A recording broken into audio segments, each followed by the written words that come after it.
Proses perkembangan kapitalis ternyata malah membawa kemunduran bagi gerakan-gerakan buruh Eropa. Dengan sedikit pengecualian, gerakan-gerakan buruh tersebut tak mempersiapkan dirinya secara memadai untuk mengambil posisi aktif pada tingkat di mana perubahan terhadap masyarakat kapitalis harus dijalankan dan di mana peradaban barat harus terbentuk. Gerakan buruh Eropa secara keseluruhan memang menentang efek-efek pembangunan kapitalis, namun belum mencukupi level perjuangan yang sampai pada desakan bawah. Pembangunan itu harus dijalankan mengikuti jalur yang lain selain jalur kapitalisme. Gerakan tersebut memang mempertanyakan dampak dari pertumbuhan ekonomi dan distribusi tak adil atas sasaran pembangunan, namun jarang yang mempedulikan kualitas dan tujuan dari pembangunan itu sendiri.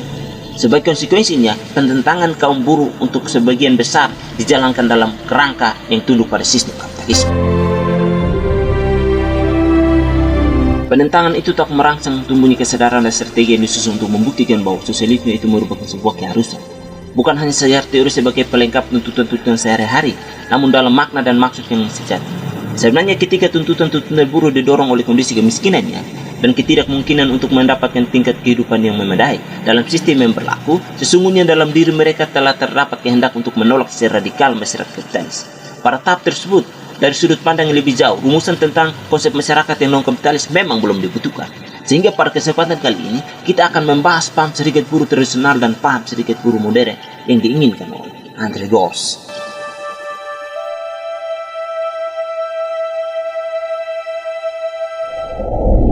Paham serikat buruh tradisional. Dalam perjuangannya, paham serikat buruh tradisional masih terpaku pada hal-hal yang terasa nyata seperti bahan pangan, kesetaraan, kebebasan, dan semua itu dalam dirinya memang berwatak profesional. Tetapi menjadi kendala ketika kapitalisme sanggup memberikan kepada para buruh, betapapun kecilnya, berapa hak dan kebebasan yang memungkinkan mereka untuk mendapatkan kehidupan dasar dan bahkan kelebihan pendapatan yang memadai. Tuntutan perubahan revolusi itu akan surut. Jadi ketika standar kehidupan yang lebih baik itu diperjuangkan dalam kerangka yang sepenuhnya bersifat kuantitatif, kapitalisme akan bisa memenuhi. Namun jika pada momen yang sangat menguntungkan bagi para buruh itu, tuntutan-tuntutan mereka menghasilkan krisis dalam tubuh kapitalisme. Sebagaimana yang pernah terjadi di Prancis pada tahun 1957 sampai 1958 dan Italia pada tahun 1962-1963. Akan muncul aksi serangan balik secara ekonomi dan politik oleh kapitalisme dengan kerugian di pihak para buruh kecuali para kondisi itu berikut dipenuhi. Jika para buruh ingin mengambil keuntungan dari situasi tersebut, tuntutan-tuntutan mereka haruslah dinyatakan dalam konteks strategi politik. Mereka harus memiliki sebuah alternatif kebijakan jangka panjang maupun jangka pendek. Paham serikat buruh yang tradisional secara implisit menerima prinsip bahwa para buruh harus tetap berada dalam posisi subordinat sebagai kelas yang dieksploitasi, yang tertindas dan terasingkan dari perkembangan utuh dirinya dalam proses pekerjaannya. Paham itu akan membatasi diri pada tuntutan kenaikan daya beli individual dan pada saat yang bersamaan pada tuntutan agar diberikan waktu luang yang besar. Dengan kata lain, paham itu menuntut diberikan waktu non-kerja yang lebih besar sebagai kompensasi atas fakta bahwa sebagai pekerja, mereka bekerja bukan sebagai manusia.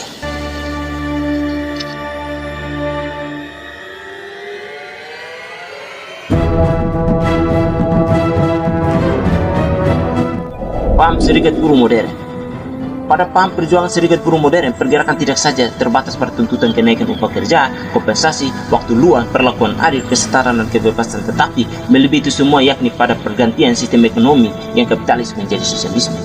Adapun dalam tuntutan buruh itu pun dibutuhkannya strategi ekonomi politik dengan membangun sebuah blok politik yang sanggup menjalankan kekuasaannya.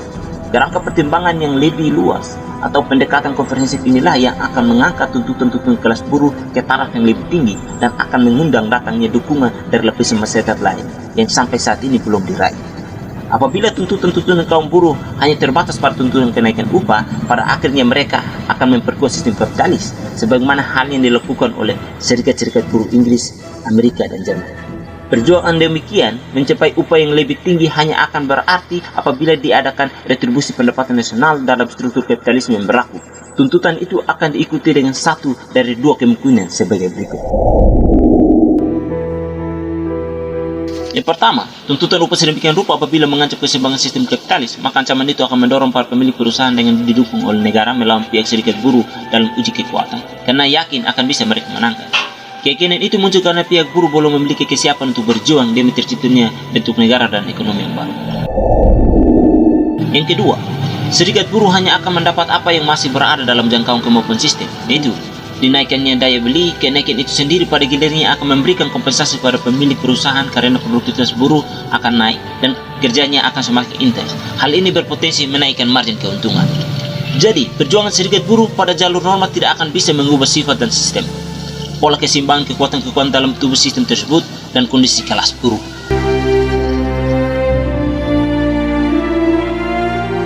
Di setiap negara kapitalis maju, paham serikat buruh semacam ini tengah dilanda krisis. Akibat mendapatkan tekanan ganda dari pihak negara dan pemilik perusahaan yang melalui tindakan penetapan pajak, pembekuan penetapan tingkat upah dan gaji, pihak pemilik perusahaan tidak mengabulkan tuntutan buruh, pemberhentian secara sementara waktu sejumlah tenaga kerja sehingga terciptanya masa pengangguran dan eksploitasi lebih jauh terhadap mereka yang masih bekerja dengan cara menetapkan kondisi-kondisi kerja yang semakin keras, diturunkannya jenjang penilaian keterampilan, dikuranginya bonus dan sebagainya. Tekanan ini memperlihatkan semakin tidak fleksibelnya sistem kapitalisme yang terjadi karena adanya faktor-faktor berikut. Yang pertama, semakin cepat perkembangan teknologi dan sebagai konsekuensinya, niscaya semakin meningkat dan terencana investasi kapital. Yang kedua, semakin meningkatnya beban dan modal tetap, terutama di industri-industri berat yang bertentangan dengan modal berputar. Yang ketiga, semakin meningkatnya nilai penting dari biaya pelunasan utang, biaya pembelian perlengkapan, dan biaya keuangan yang membawa pada semakin kakunya kebijakan manajemen. Yang keempat, semakin kuatnya persaingan internasional di antara perusahaan-perusahaan semakin maju perlengkapan industrinya. Pada level perusahaan swasta, faktor-faktor di atas telah mendorong kapital untuk merencanakan terlebih dahulu biaya tenaga kerja dalam konteks program jangka menengah dan jangka panjang. Karena itulah serikat buruh tak boleh terlibat dalam negosiasi-negosiasi upah dengan pihak perusahaan tanpa mempertimbangkan kebijakan manajerial yang telah menetapkan kebijakan upah dan juga model pembangunan ekonomi politik nasional yang disukai oleh kebijakan perusahaan tersebut. Inilah yang dipahami pertama kali oleh CGIL di Italia dan FGTB di wilayah Belgia yang berbahasa Prancis.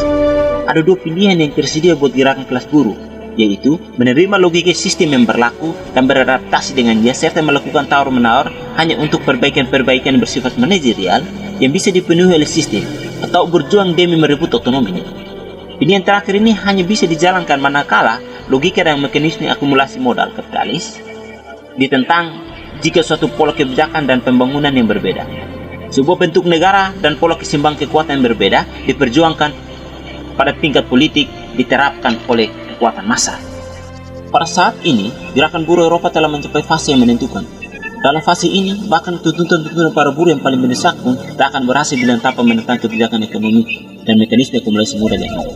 Namun tindakan penentangan ini sendiri tidak akan memiliki efek jika hanya bergerak pada level-level aksi protes dan tidak mengusulkan perubahan-perubahan nyata yang bisa mentransformasi bangunan ekonomi dan masyarakat. Hal itu disampaikan oleh Bruno Trendentin di dalam Tendensi Kapitalisme di Eropa 1966. Jika gerakan buruh terlalu lamban dalam menetapkan alternatif ekonomi dan politik, dalam memperluas tuntutan-tuntutan kelas buruh, dan dalam menanamkan keyakinan keberhasilan perjuangan kelas-kelas buruh, maka ada bahaya nyata yang akan menghadap itu gerakan buruh akan runtuh. Tak ada jawaban empiris bagi persoalan di atas. Penelitian sosiologis dan jajak pendapat yang dilakukan secara dingin sepenuhnya menyesatkan. Hanya dalam aksi persoalan-persoalan atas dapat dipecahkan, yaitu dalam aktivitas perusahaan teori dan perjuangan dalam praktek, melalui konflik-konflik yang bersifat aktif yang bertujuan untuk mengangkat motif-motif yang lebih dalam dan antagonisme baru dan radikal yang mendasari gerakan-gerakan buruh tradisional di hadapan sinar kesadaran. Tentu saja, pengujian tersebut hanya bisa dilakukan pada sebuah skala yang besar dalam sebuah periode yang relatif lama. Jelas, tugas ini menuntut kerja keras dan karena itu harus dijalani dari sebuah keyakinan bahwa menempuh kesulitan itu berharga. Dengan kata lain, meski standar kehidupan buruh telah dinaikkan, namun mereka harus tetap menolak kondisi yang ada atas dasar beragam alasan.